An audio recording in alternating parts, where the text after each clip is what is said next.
에베소서 2장 19절 우리 한 절 말씀을 가지고 교회 하나님의 가족이라는 제목으로 말씀 나누도록 하겠습니다. 여러분, 번아웃이라고 하는 용어가 있습니다. 소진 또는 이 소진 증후군이라고 불려지는 뜻으로요, 일을 지나치게 몰두하던 사람이 어느 시점에 갑자기 자기의 모든 에너지를 다 써버리고요, 이제 더 이상 힘이 없어가지고 아무것도 할 수 없는 이 무기력한 상태에 빠질 때, 이걸 우리는 번아웃이라고 부릅니다. 그런데 이제 수년 전에 나온 표현인데요, 이 번아웃과 비슷한데 또 약간 다른 아웃이 있다고 합니다. 어떤 아웃입니까? 이 브라운 아웃이라는 게 있다는 거죠. 이 브라운 아웃이라고 하는 용어는요, 업무에 대한 열정과 몰입이 점차 감소되어지는 현상이고요, 활력을 조금씩 잃어가고 있는 상태를 말할 때, 이제 완전한 무기력은 아니지만 지루함을 느끼기 시작하고 혁신적인 아이디어가 나오지 않고 주도적으로 내가 하는 행동들이 줄어들어가는 걸 보면서 이 브라운 아웃이라고 하는 용어가 나왔습니다. 저는 이 설교를 준비하면서요, 이 브라운 아웃이라고 하는 용어가 떠올랐습니다. 제 자신을 보면서 제가 어쩌면 이 브라운 아웃에 빠져 있는 것 같다라는 생각이 들었기 때문이죠. 저는 나눔교회에 30대에 부임을 했습니다. 여기 깜짝 놀라시는 청년들이 있을 수 있는데, 여러분보다 얼마 되지 않는 나이에 나눔교회 담임 목사가 되었다는 거죠. 그리고 40대 전체를 나눔교회와 함께 했습니다. 저는 그 이전에도 아주 열심히 있는 청년 사역자였고요, 또 열심히 제게 맡겨진 역할과 영혼들을 돌보는 사람이었습니다. 담임 목사가 된 다음에도 정말 열심히 이것저것들을 했던 것 같습니다. 교회에 대한 사역도 열심히 하고 설교도 열심히 준비하고 이런저런 강의도 준비했습니다. 또 이러다는 와중에 책을 쓰는 일들도 했고요, 이렇게 저렇게 외부에서 또 말씀을 증거하는 일도 했습니다. 정말 최선을 다했다라고 생각되어지는 그런 날들이 있었는데요, 최근에 제 모습을 보면서 이전처럼 최선을 다하고 있지 않다라고 하는 생각이 들었던 겁니다. 예전에 더 열심히 기도했던 것 같습니다. 예전에 더 간절했던 것 같습니다. 예전에는 설교를 준비할 때 더 열심히 준비하고요, 어떻게 이 설교를 더 잘 전할 수 있을까 해가지고 잠을 못 이뤘던 적도 있는 것 같습니다. 교회에 대한 고민은 더 치열했습니다. 어떻게 하면 이 교회가 정말 주님이 기뻐하실 교회가 될까? 어떻게 하면 내가 섬겨야 된 그 영혼들이 더 주님을 닮아갈 수 있을까? 어떻게 해야 더 나은 교회, 더 나은 성도로 나아갈 수 있을까라고 하는 고민이 제 마음 가운데 늘 있었습니다.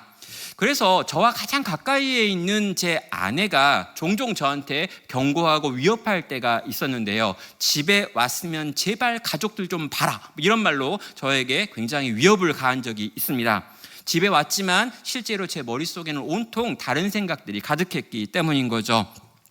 그런데 지난 1년의 시간들을 제가 좀 돌아보는 과정에서 제 지난 1년이 어땠는가라고 생각했을 때, 이 번아웃과는 조금은 다른 이 브라운 아웃과 비슷한 상태가 저의 상태였다라는 생각이 들었습니다. 조금씩 열정을 잃어갔고요, 창의적인 생각들을 하지 않았고요, 실제로 내가 무언가를 주도해야 하고 무언가를 바꿔야겠다라고 하는 생각을 거의 하지 않은 채 지난 1년을 보냈었기 때문입니다. 과연 왜 이렇게 된 걸까요? 왜 저는 이렇게 되었고 점점 더 이렇게 열기가 사라지고 있는 걸까요? 솔직히 말하면 교회가 편안했기 때문인 것 같습니다. 당장에 봐도 교회가 별로 큰 어려움이 없습니다. 또 해야 될 어떤 숙제가 있는 것도 아니죠. 큰 갈등이 있다면 그 갈등을 해결해야 할 텐데 별로 그렇게 큰 갈등이 없었습니다. 소소하게 누구랑 누가 사이가 안 좋더라 그러지만 이쪽과 이쪽이 나눠져 가지고 편을 갈려서 패싸움을 한다, 이런 소식은 없었다라는 거죠. 많은 부분에서 지난 10여 년의 저의 사역을 통해서 사람들은 저를 신뢰해 주었고요, 그런 신뢰 속에서 제가 뭔가 특별히 더 열심히 하지 않아도 많은 분들이 응원해 주고 박수 쳐 주셨습니다. 제가 원하건 제가 원하지 않았건 간에 교회가 평안하다라고 하는 건 굉장히 좋은 일입니다. 그리고 자연스럽게 이런 평안함 속에서 저의 고민도 줄어들었죠. 여러분, 교회가 평안하다라고 하는 건요, 엄청나게 좋은 겁니다. 왜냐하면 이 평안하지 않는 교회에 다녀보셨던 분들은요, 그런 교회가 얼마나 우리를 힘들게 하는가라는 걸 느껴보기 때문이죠. 막 싸우고 있는 교회를 보거나, 아니면 경제적으로 너무 어려운 상황 가운데 놓여 있는 교회를 보거나, 리더십이 결정되지 않아가지고 혼란스러운 교회를 경험했던 분들은요, 교회가 제발 좀 평안했으면이라고 하는 간절한 기도를 갖게 됩니다. 그런데 우리 교회는 평안했습니다. 지난 1년을 돌아보면서 특별한 문제나 특별한 어려움이 거의 없었구나라는 생각이 드는 이유이죠. 그런데요, 이러한 평안함이라고 하는 것이요, 우리의 나태와 연결지고 있다면, 우리의 열정이 점점 더 식어지는 것과 연결되어지고 있다면, 우리가 더 이상 가슴 뛰는 일이 없이 신앙생활하게 만들고 있다면, 어쩌면 이것은 문제가 될 수 있다는 거죠. 이 정도면 건강한 교회 아닌가? 이 정도면 건강한 청년부 아닌가? 이 정도면 나 좀 괜찮은 거 아닌가? 주변에 들려오는 온갖 이상한 사람들보다 나라고 하는 사람은 그나마 그래도 좀 괜찮은 거 아닌가? 라고 하는 생각을 우리는 자주 합니다. 그런데 문제가 뭡니까? 여러분, 다른 사람들, 다른 교회들, 다른 그리스도인과 비교해서 조금 나은 그 상태가 과연 하나님이 보시기에 가장 좋은 상태인가? 라고 하는 질문을 해야 한다라는 거죠. 2주 전에요, 저는 한 해를 마무리하고 또 주시는 한 해를 준비하기 위해서 잠깐 기도원에 다녀왔습니다. 교회를 품고 내년을 품고 기도하는 중에 하나님께서 저에게 물으시는 게 있었죠. 첫째 질문은요, 너는 지금 점점 성숙해지고 있느냐라고 하는 질문이었고요. 또 네가 지금 섬기고 있는 나눔교회는 정말 내가 원하는 교회로 자라고 있느냐라고 하는 질문이었습니다. 여러분, 내가 지금 더 주님을 닮고 있는가라고 하는 첫 번째 질문과 우리 교회가 점점 주님이 기뻐하시는 교회가 되고 있느냐라고 하는 이 두 번째 질문을 가지고 저는 내려왔고요. 그 뒤에 책도 읽고 세미나도 가고 여러 목사님들과 만나가지고 대화도 나누면서 이 부분에 있어서 심각한 고민들을 하게 되었습니다. 과연 우리 교회는 더 하나님이 기뻐하시는 성경이 말하는 그 교회가 되고 있느냐라고 하는 질문 앞에서 대답을 잘 찾지 못했기 때문입니다. 그래서 이 주제를 고민하면서 3번에 걸쳐서 교회에 대한 이야기를 성경에서 찾아서 나눠야겠다라고 하는 생각을 하게 되었고요. 성경 안에 나와 있는 여러 가지 비유들 중에서 이 교회와 관련해가지고 나와 있는 가장 강력한 비유, 은유 3가지를 한번 나눠보려고 생각했습니다. 첫째는 하나님의 가족으로서 교회였고요. 두 번째는 그리스도의 몸으로서 교회였고요. 세 번째는 성령의 전이라고 하는 관점에서 교회를 보려고 하는 것입니다. 과연 하나님이 원하시는 교회, 하나님이 꿈꾸시는 교회가 무엇인지를 한번 생각해 보고요. 그 속에서 나를 한번 생각해 보고요. 우리를 한번 생각해 보자라는 거죠. 자, 그 첫 시간으로요, 이 하나님의 가족이라고 하는 관점에서 교회를 살펴보도록 하겠습니다. 오늘 우리가 읽었던 예배소서 1장 19절은 말합니다. 그러므로 이제부터 너희는 외인도 아니요 나그네도 아니요 오직 성도들과 동일한 시민이요 하나님의 권속 하나님의 가족이라 라고 하는 선언입니다. 자, 예배소 교회의 대부분은 이방인이었습니다. 하나님의 백성이라고 불렸던 유대인들과 전혀 함께할 수 없는 외부인들이었고요. 스쳐 지나갈 수밖에 없는 나그네들이었다는 거죠. 그런데 예수님께서 그들 가운데 찾아오셨고 그들의 죄를 짊어지고 죽으시고 다시 살아나심으로 말미암아 그 예수를 주라 고백하는 사람들은 새롭게 변화된 신분을 얻게 되었습니다. 더 이상 외인이 아니고 나그네가 아니라 하나님 나라의 시민이 되어지는 거고요. 하나님의 가족이 되어지는 이 존재론적인 변화가 일어난다라고 하는 게 오늘 본문의 선언이었습니다. 자, 여러분, 교회는 무엇이어야 되는가? 또 하나님이 교회를 뭐라고 부르시는가? 그리고 우리 교회가 회복돼야 되는 것이 무엇인가라고 하는 이 질문에 대한 답이 이 한 구절 안에 들어 있다라는 거죠. 가장 먼저 정리해야 되는 것은요, 하나님께서 우리를 택하셔서 그의 자녀 삼으셨습니다 라고 하는 명제입니다. 자, 여러분, 우리가 하나님의 가족이 되었다라고 하는 건요, 하나님이 우리의 아버지가 되셨고 그 아버지의 아들과 딸이 바로 우리들입니다 라고 하는 말로 당연히 이어질 수밖에 없다는 것입니다. 자, 그런데 이 선언의 가장 앞에 뭐가 있냐면요, 하나님이 우리를 택하셨다라고 하는 말이 나옵니다. 우리가 하나님의 자녀가 되고 싶어서 된 게 아닙니다. 여러분, 말 안 듣는 자녀들 가운데 부모랑 싸운 다음에 꼭 하는 말이 있습니다. 내가 태어나고 싶어 태어났냐? 이런 말 하는 거죠. 그냥 엄마 아빠가 날 낳은 거지 내가 낳고 싶어서 내가 나오고 싶어 나온 게 아니다 그러면서 내 인생에 개입하지 마라 라고 꼭 사춘기 때 한 번 정도 엄마하고 아빠하고 싸우는 자녀들이 있습니다. 근데 여러분, 맞아요. 여러분, 하나님이 우리를 택하사 우리를 그분의 자녀 삼으셨지, 우리가 선택하고 우리가 뭔가 결정하고 우리가 뭔가를 계획해가지고 그분의 자녀가 된 것은 아니라는 것입니다. 인간의 노력이 먼저였던 것이 아닙니다. 우리가 무언가를 결단했기 때문이 아닙니다. 하나님이 우리를 주권적으로 선택하심으로 우리를 그분의 자녀 삼아 주셨습니다. 에베소서 1장 5절은 말합니다. 그 기쁘신 뜻으로 우리를 예정하사 예수 그리스도로 말미암아 자기의 아들들이 되게 하셨으니라고 말합니다. 하나님께서 그 기쁘신 뜻으로, 정말 그 기쁜 뜻을 가지고 우리를 창세전에 예정을 하셨고요, 그렇게 예정하신 그 하나님께서 우리의 인생 가운데 찾아오셔서 예수 그리스도 안에서 그분의 자녀 삼으시는 일을 행하셨다라고 하는 선언입니다. 여러분, 우리가 그분을 찾기 전에 그분이 우리를 찾으셨습니다. 우리가 그분을 향해 다가가기 전에 그분이 우리에게 먼저 다가오셨습니다. 죄로 인하여 도무지 그분의 자녀가 될 수 없는 우리들에게 죄를 해결하시고 자녀가 되어지는 은혜를 하나님께서 베풀어 주셨다라고 하는 선언인 것이죠. 그리고 이제 자녀는 어떻게 합니까? 하나님의 자녀가 된 우리 측에서의 반응은요, 그 하나님을 향해 아바, 아버지라고 부를 수 있게 되었습니다. 자, 요한복음 1장 12절에서는요, 영접하는 자 곧 그 이름을 믿는 자들에게는 하나님의 자녀가 되어지는 권세를 주셨으니라고 말하고 있습니다. 자, 여러분, 자녀가 되는 권세라고 하는 건 과연 뭘까요? 이 권세가 지위를 의미하는 것도 아니고요, 어떤 명칭을 말하는 것도 아닙니다. 하나님의 가족으로 들어갈 수밖에 없는 법적인 권리를 소유하게 되었습니다 라고 하는 게 여기 나와 있는 권세의 의미이죠. 이제 우리는 하나님을 뭐라고 불러야 합니까? 아바, 아버지라고 부를 수 있게 된 것입니다. 여러분, 하나님이 우리를 종이라고 부르지 않습니다. 우리는 하나님께 주인님이라고 부르지 않습니다. 왜 그렇습니까? 우리의 신분이 바뀌었기 때문이죠. 그럼 하나님의 자녀가 되었다라고 하는 것은 과연 뭘 의미하는 걸까요?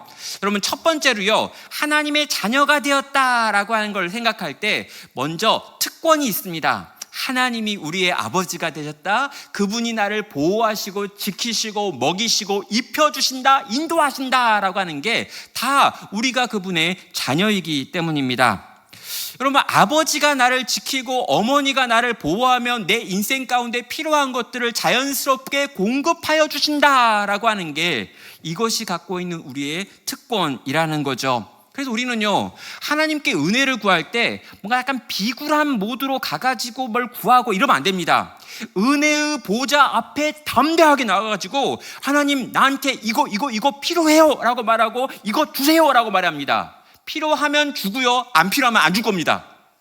여러분, 주라고 해가지고 다 주는 게 아니라 이게 진짜 필요한 거라면 우리는 당당히 구하는 거고요, 당당히 구하는 우리의 기도를 들으고 우리의 응답하시는 하나님은 우리에게 그 필요를 돌보시는 새로운 방식과 여러 가지 일들을 행하여 주신다라고 약속했다는 것입니다. 사랑하는 여러분, 또 우리 아버지가 하나님이기 때문에 우리는 이 세상에서 굉장히 당당합니다. 왜요? 우리 아버지가 하나님이시고 이 땅을 창조하신 분이고 지금도 움직이고 있는 분이기 때문에 잠깐 내게 뭐가 없다고 해서 비참해지지 않습니다. 그리고 뭐가 좀 있다고 해서 그렇게 막 뿌듯하고 대단하고 교만해질 수도 없습니다. 하나님 아버지께서 나의 아버지가 되셔서 나의 모든 것들을 채우시고 지금도 인도하시고 이끄시기 때문에 그 아버지와 함께 이 땅을 살아가는 나는 그분의 자녀로서 이 땅을 담당하게, 그리고 그분이 내게 주신 것들에 대하여 감사하며 걸어갈 수 있다라는 거죠. 사랑하는 여러분, 이 특권을 누리시길 바랍니다. 우리가 누구 집 자식인지 기억하시길 바랍니다. 우리 아버지가 누구시며 그분이 우리를 위해 어떤 일을 계획하고 계시는지 늘 떠올리고 생각하시길 바랍니다. 죄 많은 세상에서 끊임없이 세상은 우리에게 넌 아무것도 아니라고 말할 수 있습니다. 이 시대를 살아가는 많은 청년들은 낙심하고 낙담하며 이 땅에 과연 답이 있는가라고 질문합니다. 사랑하는 여러분, 약해질 필요가 없습니다. 비참해질 필요가 없습니다. 왜요? 우리 아버지는 하늘 아버지시기 때문입니다. 이 아버지를 믿고 신뢰함으로 당당하게 오늘 내게 주어진 삶을 살아갈 수 있는 여러분 되시기를 바랍니다. 그런데요, 이 특권이 있는가 하면 우리에게 주어진 어떤 책임도 있습니다.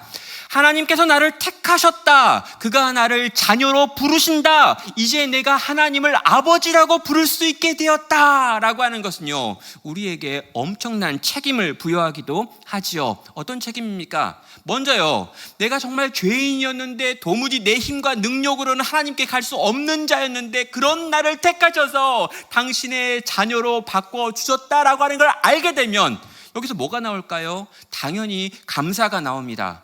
당연히 감사할 수밖에 없죠. 왜요? 내가 거기 있었는데 여기로 옮기셨으니까. 내가 한 게 아무것도 없는데 그리스도께서 나를 위하여 죽으심으로 나를 여기 이렇게 옮겨 놓으셨으니까 여러분 감사합니다. 그리고 여러분, 이 감사가 우리에게 어떻게 표현되고 느껴질까요? 이 감사를 행하신 그분 앞에 그분을 향한 사랑으로 반응하겠죠. 여러분, 사랑을 할 수밖에 없습니다. 여러분, 그리스도인은 하나님을 사랑하는 사람입니다. 그리스도인은 예수님을 사랑할 수밖에 없습니다. 예수님을 사랑하지 않고 하나님을 사랑하지 않으면서 그리스도인이 될 수는 없습니다. 왜요? 받은 은혜가 이렇게나 많은데, 받은 사랑이 이렇게나 큰데 내가 그 비참한 곳에서 이 온전한 곳으로 옮겨졌는데, 그래서 그분을 감사하고요, 그분을 사랑하게 됩니다. 그런데 여러분, 이 사랑이 가지고 있는 특징은요, 도무지 그것이 우리 속에서 머물지 않는다는 거예요. 사랑은 움직이는 겁니다. 계속 움직여요. 사랑이 우리 속에 있고요, 아버지를 향한 사랑이 우리 가운데 있으면 그 사랑은 우리로 하여금 무언가를 하게 만들 것입니다. 어떤 일을 하게 합니까? 아버지가 원하신 것을 하고 싶어 하는 거죠. 아버지가 기뻐하는 뜻이 있다면 그 뜻에 반응하기를 원하는 것입니다. 저는요, 교회를 보면서 우리 아이들을 좀 보고요, 굉장히 깜짝깜짝 놀랄 때가 있습니다. 그러면 아이를 딱 봤는데 그 아이가 누구 집 자식인지 막 느껴지는 때가 있어요. 이렇게 딱 보는 순간, 그 집 자식인가? 그 집 자식입니다. 왜요? 닮았어요. 그럼 자식은 부모를 닮습니다. 아무리 싫어도 닮아요. 신기하게, 아주 기묘하게, 아주 신비로운 방식으로 닮아 있습니다. 왜요? 그 집 자식이기 때문입니다. 여러분, 생물학적으로 닮는 것뿐만 아니라요, 말하는 것도 약간 비슷하고요, 또 행동하는 양식도 어떨 때는 굉장히 닮았구나라고 하는 걸 느낄 때가 있습니다.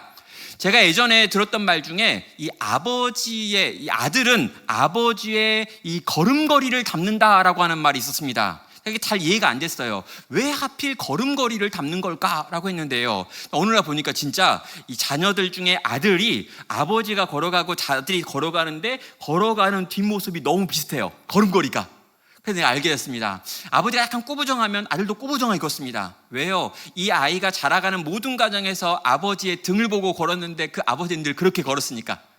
어느 날 보니까 이 뒷모습이 닮았다, 걸음걸이가 닮았다라고 하는 말조차 이해가 되었습니다.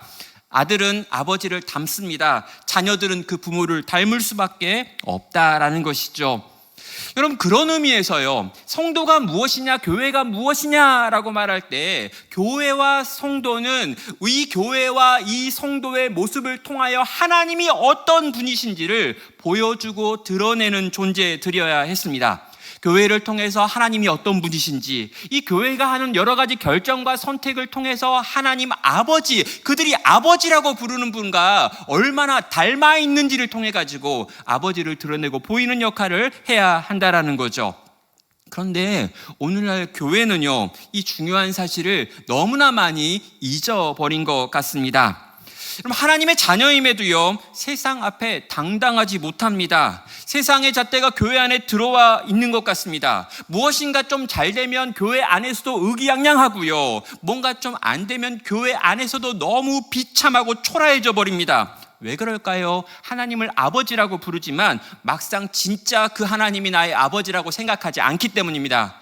내가 정말 그분의 자녀라고 생각하지 않기 때문입니다. 그 모든 걸 다 가지고 계시는 하나님이 나의 진짜 아버지라면 절대로 그렇게 생각 안 할 텐데, 교회 왔고 입술로는 아버지라고 말하지만 실제 내 삶에 그분과 나의 관계는 아무것도 아니기 때문에 교회 안에 들어와서도 성도라고 불리면서도 이 세상 속에서 당당함으로 반응하고 기쁨으로 반응하지 못하다라는 거죠. 사랑하는 여러분, 이 아버지를 제발 믿으시길 바랍니다.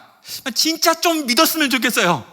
제발 좀 이분이 진짜 내 아버지고 그분이 내 아버지고 난 그분의 자녀라는 걸 믿는 믿음이 한 방울이라도 우리 가운데 생겨나기를 주님의 이름으로 축원합니다. 그런데 여러분, 더 심각한 문제도 있죠. 여러분, 세상이 교회를 통해, 성도를 통해 하나님 아버지를 볼 수 없다라고 한다라고 하는 부분입니다. 여러분, 교회는 본래 하나님을 드러내는 그의 자녀들이었습니다. 그럼 자녀를 보면 부모가 보이는 것처럼 교회를 보면 자연스럽게 하나님이 보여야 합니다. 여러분, 우리는 종종 전도하면서 그런 말 합니다. 사람들한테 이 부족한 이 땅의 교회를 보지 말고, 이 부족하고 연약한 이 땅의 성도들을 보지 말고 사랑으로 충만한 하나님을 좀 봐. 그리고 그 하나님을 믿고 구원을 받아 라고 하는 식으로 전도할 때가 있습니다.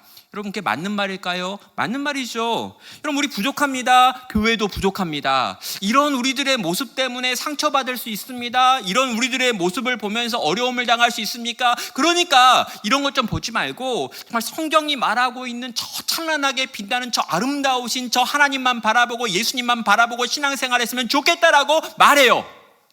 언뜻 맞는데 완전히 틀린 말입니다.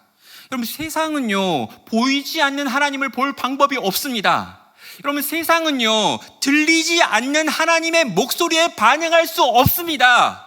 그래서 하나님이 우리를 이 땅에 두신 거예요. 그래서 하나님이 이 땅에 교회를 세우셨습니다. 보이지 않는 하나님이 어떤 것인지 그들이 보여주고, 들리지 않는 하나님의 목소리를 이 세상 가운데 들려주라고 하나님이 교회를 세우시고 그를 자녀로 부르셨다는 거죠.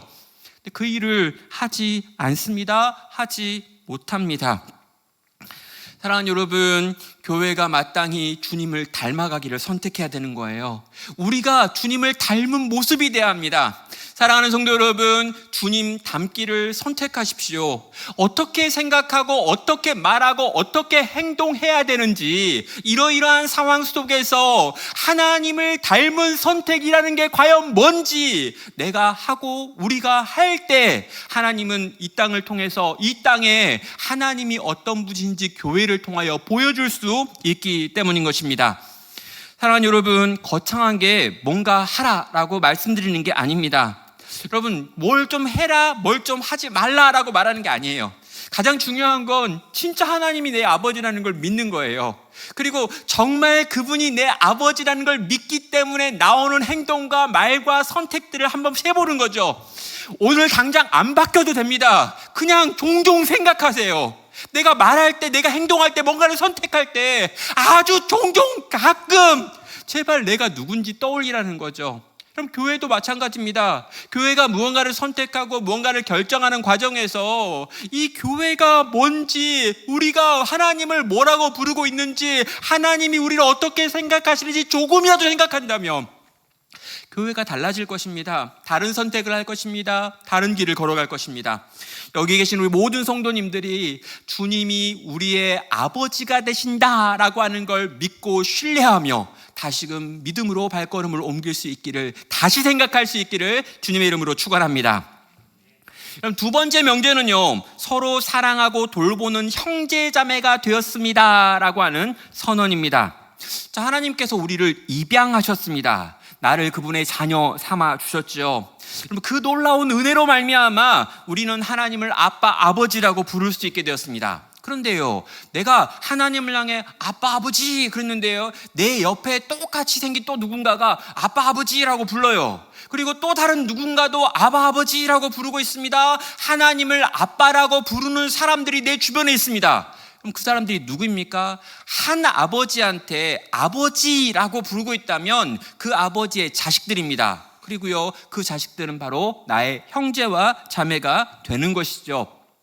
여러분, 예수를 주로 고백하는 모든 사람들은 그래서 서로를 바라보면서 형제님, 자매님이라고 부르고 있는 거예요. 자, 그러면 옆에 있는 분을 한번 볼까요? 옆에 있는 분한테 형제님, 자매님, 반가워요, 이렇게 한번 인사할까요? 형제님, 자매님, 눈이 좀 졸려 보이시는데 이제 일어날 때가 됐어요, 이렇게 하고. 예. 여러분, 형제와 자매로 서로를 바라봐야 한다라고 말하는 게 아니에요. 뭐라고 말합니까? 이미 형제와 자매가 되어버린 존재론적인 변화를 말하고 있습니다. 여러분, 하나님이 아버지시고요, 우리가 그분의 자녀라면 교회는 어떤 모임이 될까요? 단지 그냥 어떤 가치가 좋아가지고 모여있는 모임도 아니고요, 어떤 일을 하기 위해서 모여있는 것도 아니고요, 취향이 맞아가지고 모여있는 동아리 모임 같은 것도 아닙니다. 교회는 본질상 영적인 가족이 되어 있는 것입니다. 그래서 나눔교회는요, 이 진실한 공동체라고 하는 것을 교회의 핵심 가치 중에 하나로 놓고 있습니다. 그리고 우리 교회의 이 소그룹이라고 불려지는 작은 교회는 영적 가족 공동체가 되어야 합니다라고 선언하고 있습니다.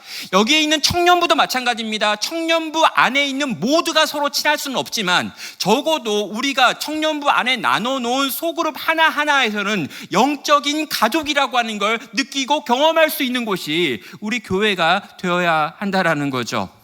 여러분, 이건 멋진 수사법이 아닙니다. 이건 좀 멋있어 보인다, 뭔가 좀 따뜻해 보이네, 이 현대사회가 좀 차갑고 냉랭한데 영적 가족, 그러니까 뭔가 분위기가 좀 좋은 느낌이야, 이거 아니고요. 여러분, 존재론적인 것입니다. 하나님을 아버지라고 부르는 순간 그렇게 부르는 모두는 진짜 형제와 자매가 되어버린 것입니다. 여러분, 진짜 형제와 자매가 됐다라고 하는 말을 들으니까 갑자기 우리 집에 있는 그 형제, 우리 집에 있는 그 자매가 생각나면 짜증나는 분이 있어요. 여러분, 저는요, 제 동생이 있습니다. 남동생이 있는데 이 3살 어린 동생이 있어요. 근데 1년에 한두 번 만나고 전화통화도 한 5번 이내로 하고 있습니다.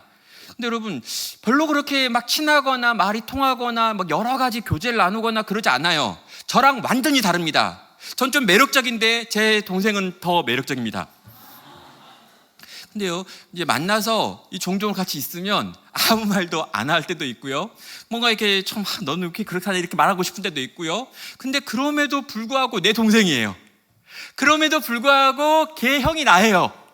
그래서 어찌하였건 간에 남아있는 내 생애 전체를 통해 가지고 내 동생과 저는 뭔가를 하면서 그냥 그렇게 살아갈 겁니다. 왜요? 내 진짜 동생이거든요. 여러분, 우리는 어떠냐라고 물어봐야 합니다. 하나님을 아버지라고 부르니까 내 옆에 있는 분은 형제와 자매가 되어 버렸습니다. 그렇다면 그 형제 자매를 우리는 어떻게 돼야 되는 걸까요? 여러분, 저는요, 우리 동네에 걸어 다니다가 막 이렇게 막 5살, 4살짜리가 막 가다가 뭐 이렇게 막 튀어가지고 이렇게 막 길거리로 막 나가고 이러고 막 횡단보도 아닌 걸 막 지나가려고 그러면 뛰어가서 잡을 겁니다. 넘어져 있으면 이렇게 세울 겁니다. 동네에 있는 작은 아이도 내가 지키고 보호해야 될 아이들 중에 하나니까요. 그러나 여러분, 그 아이와 우리 집 자식이 넘어진 건 다른 겁니다.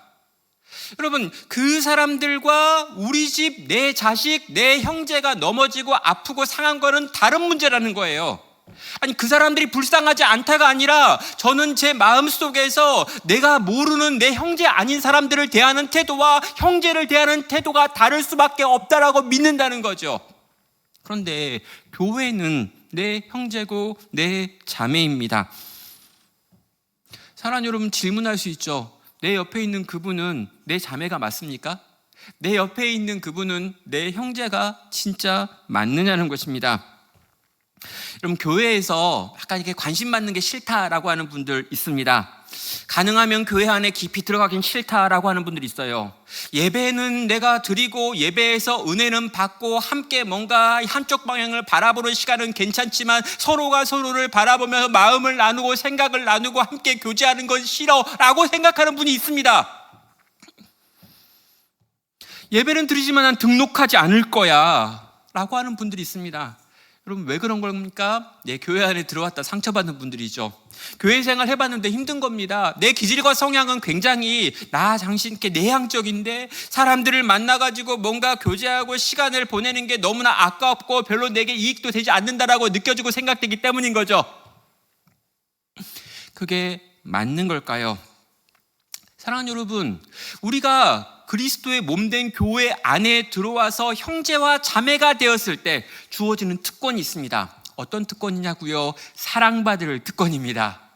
여러분, 옆에 있는 지체가 내 형제이기 때문에 우리에게 있는 특권이 뭐냐면 사랑받아야 한다는 거예요. 그래서 힘들고 어려울 때 그들과 함께 울어주는 이들 속에서 함께 울어야 합니다.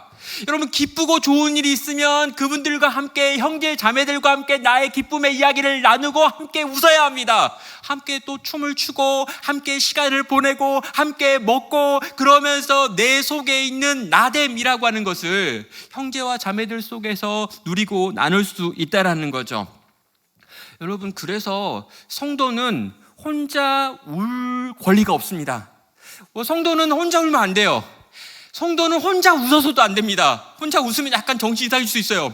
아무튼 성도는 혼자 웃어도 안 되고 혼자 울어도 안 된다고요. 그럴 권리가 없어요. 왜요? 내 옆에 하나님께서 주신 형제와 자매들이 이렇게나 많이 있기 때문입니다.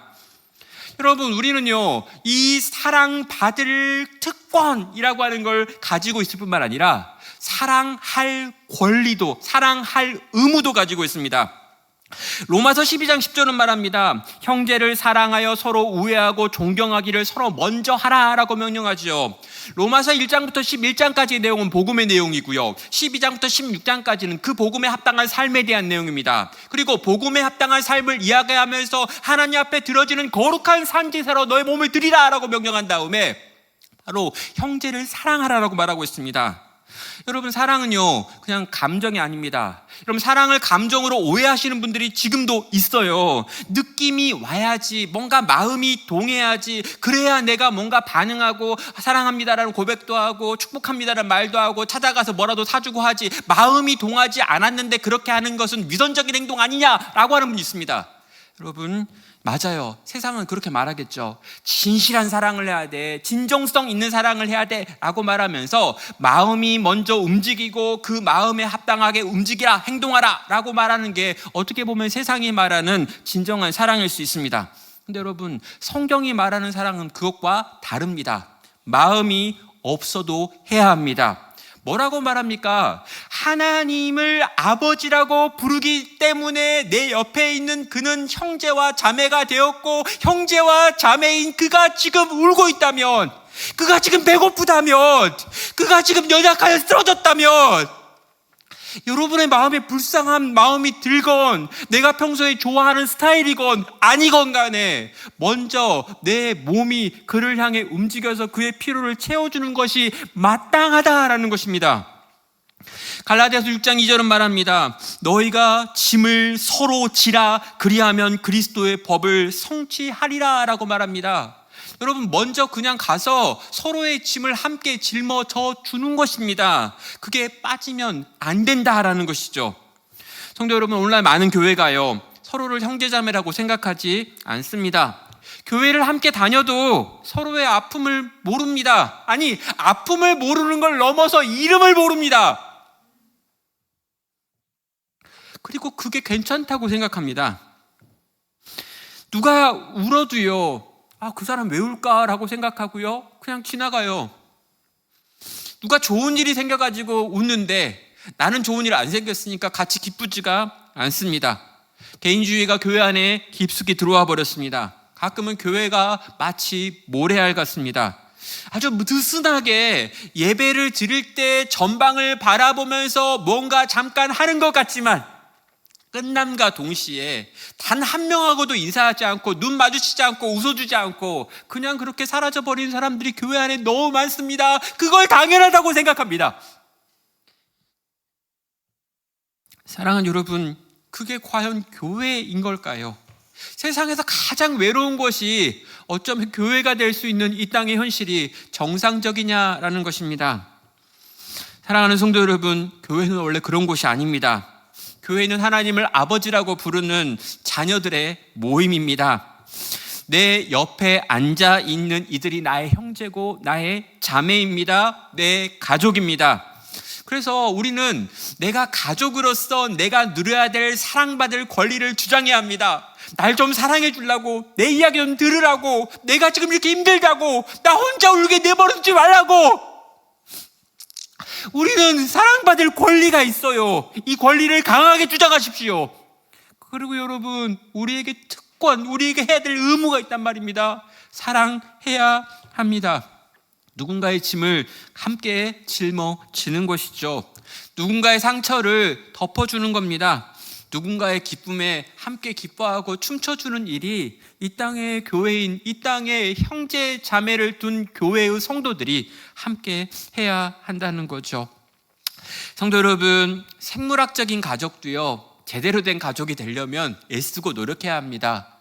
진짜 엄마 아빠가 있고 자식들이 있는데 이 가족이 정상적이고 서로 사랑하고 서로 행복한 가족이 되기 위해서도 꽤나 힘을 써야 돼요. 시간을 써야 돼요. 물질을 써야 합니다. 관심을 쏟아야 돼요. 근데 하물며 지금 이 교회에 모여있는 영적인 가족인 우리들은 어떻게 해야 되는 걸까요? 여러분, 서로가 정말 이 형제됨을 지키기 위하여, 자매됨을 지키기 위하여, 가족으로서 이 땅을 살기 위하여 사랑받을 권리와 사랑받을 수 있고 사랑해야 될 특권, 이 어떤 것들을 누리고 나누기 위하여 애쓰고 노력해야 하는 것입니다. 사랑하는 성도 여러분, 정말 사랑하고 사랑받는 그런 영적인 가족 공동체를 교회 안에서 경험하기를 주님의 이름으로 축원합니다. 정말 세상에서 맛본 적 없고 세상이 만들어낼 수 없는 하나님을 아버지로 한 자녀들이 모여가지고 만들어내는 사랑의 이야기들이 끊임없이 우리 교회 안에서, 우리 성도들 안에서 들려주고 나눠질 수 있기를 주님의 이름으로 축원합니다. 마지막 세 번째 명제는요, 하나님 나라를 유업으로 함께 상속받았습니다 라고 하는 명제입니다. 그럼 가족은 아버지의 유산을 상속받습니다. 그러면 인간의 가정뿐만 아니라 하나님 나라에서도 그렇습니다. 아버지가 되신 하나님께서 자녀에게 무언가를 주시고입니다. 그리고 그 주시는 걸 그분은 기뻐하시죠. 그리고 우리는 물어야 합니다. 하나님이 우리에게 뭘 주십니까? 어떤 것을 주셨을까요? 우리에게 주신 유업이 무엇입니까? 라고 하는 질문입니다. 그런데요, 이 유업에 대하여 부연 설명하고 있는 로마서 8장 17절을 보면 이렇게 말합니다. 자녀이면 또한 상속자, 곧 하나님의 상속자요, 그리스도와 함께한 상속자니 우리가 그와 함께 영광을 받기 위하여 고난도 함께 받아야 할 것이니라 라고 말합니다. 자, 여러분, 영광을 받는 거 좋아요. 모든 좋은 것들은 다 영광에게 연결되어 있겠죠. 그런데 여러분, 이 영광과 함께 고난도 있고 이 고난을 통과해야 이 영광을 받는다라고 말하면서 우리에게 주어질 유업, 상속받을 만한 것들이 무엇인지를 말씀하고 있습니다. 그렇다면 이게 과연 무엇일까요? 여러 가지로 설명할 수 있는데요, 제가 생각하는 가장 정확한 대답은 하나님 나라를 유업으로 받았다라고 하는 표현입니다. 그럼 하나님 나라가 무엇이냐라고 할 때요, 여러분, 죽어서 천국 가는 걸 하나님 나라라고 말하는 게 아니다라고 말씀드렸어요. 그럼 하나님 나라는 이미와 아직 사이를 살아가고 있는 우리들에게 이 땅이라고 말씀드렸습니다. 하나님께서, 예수 그리스도께서 이 땅 가운데 오실 때 하나님의 나라가 이 세상 나라 가운데 들어왔습니다. 성도는 누구냐면요, 이 세상 나라 속에서 하나님의 뜻, 하나님의 계획, 하나님의 목적이 확장되어지기를 원하며 그 일에 헌신하여 살아가는 사람들입니다. 다시 말하면 우리에게 주어진 사명이 곧 하나님이 우리에게 주신 유업, 상속의 내용이었다는 것이죠. 사랑하는 여러분, 이 하나님의 유업은요, 베드로전서 1장 4절을 보면 이렇게 말합니다. 썩지 않고 더럽지 않고 쇠하지 아니하는 유업을 있게 하시나니 곧 너희를 위하여 하늘에 간직하신 것이니라 라고 말합니다. 그럼 하나님의 나라라고 하는 가치가 있는데 이 가치는 썩는 것, 더러워지는 것, 약해지는 것과 전혀 무관한 것이다 라고 말하면서 이 하나님 나라의 사명을 이 땅에서 완수하기 위하여 살아가는 이 상속자로서의 성도의 삶을 지금 도전하고 있는 것입니다. 성도 여러분, 우리가 하나님의 자녀가 되었습니다. 하나님 나라를 상속받았습니다. 이것은 우리의 삶의 방향을 결정합니다. 성도가 무엇을 위해 사는지, 교회가 어디를 향해 가는지를 보여주는 게 이 사명과 연결되어 있습니다. 상속자가 된 성도는요, 하나님의 나라를 확장하기 위하여 이 나라를 삽니다. 이 세상 나라 속에서 많이 아프고 상하고 병들고 깨어져 버린 이 땅을 걸어가면서 이 망가진 세상 속에서 어떻게 하면 하나님의 정의가, 하나님의 사랑이, 하나님이 우리 가운데 원하시는 그분의 뜻과 계획이 성취되어질 수 있을까? 그게 어떻게 확장되어질까? 그게 어떻게 강력하게 이 땅을 뒤집어 엎어서 저 우는 자와 아픈 자와 상한 자들이 새롭게 되어질 수 있을까? 저 깨지고 망가진 세상의 여러 가지 영역들이 고쳐질 수 있을까라고 하는 게 우리에게 주어진 사명이라는 거죠. 이게 우리에게 주어진 유업이고 우리가 상속받은 내용인 것입니다. 사랑하는 성도 여러분, 하나님이 이 땅을 보고 뭐가 아프시고 하나님이 이 땅을 보시며 어디가 회복되기 원하실까? 내가 하나님의 말씀을 보고 내가 신앙생활을 하면서 내가 깨달은 정의, 내가 깨달은 사랑, 내가 깨달은 하나님의 뜻과 계획이 있는데 어디가 어떻게 얼마나 망가져 있는지 이 세상을 경험하면서 그것들을 회복시키는 일이 오늘 이 땅에 교회가 해야 될 일이고 성도가 해야 될 일인 것입니다. 사랑하는 성도 여러분, 오늘 주님이 내 마음 가운데 주신 그 사명을 붙들고 내 인생의 방향을 정하시길 바랍니다. 먹고 마시고 시집가고 장가가고가 우리의 인생의 끝이 아니길 원합니다. 뭔가 더 편해지는 게 우리의 인생의 계획이 아니길 바랍니다. 하나님이 내 인생을 향해서, 하나님이 우리 인생을 향해서, 하나님이 이 땅의 교회를 통해서 과연 뭘 이루기 원하시는지 그분께 묻고 들어서 내 인생을 그 하나님의 뜻에 맞춰 살아갈 수 있는, 하나님의 뜻을 상속한 상속자다운 삶을 살 수 있는 나와 교회가 되기를 주의 이름으로 축원합니다. 말씀을 마무리하도록 하겠습니다. 여러분, 우리가 하나님의 가족입니다 라고 하는 이 작은 짧은 문장으로는요, 내가 하나님이 내 아버지십니다 라고 하는 것과 내 옆에 있는 그들이 내 형제요 자매입니다 라고 하는 것, 그리고 하나님께서 그 놀라운 것을 우리에게 상속해 주십니다 라고 하는 의미를 다 포함하고 있는 문장이었습니다. 성도 여러분, 정말 그 부르심 앞에 다시 서기를 원합니다. 진짜 교회가 되기를 소망하시길 바랍니다. 정말 하나님을 아버지라고 여기고 내 옆에 있는 지체를 형제라고 자매라고 느끼고, 그리고 그 형제 자매들과 함께 손잡고 아버지의 뜻을 위하여 살아가기를 선택하여 살아내는, 정말 주님이 기뻐하시는 주님의 교회가 되는 내가 되고 우리가 되고 우리 교회가 되기를 주님의 이름으로 축원합니다.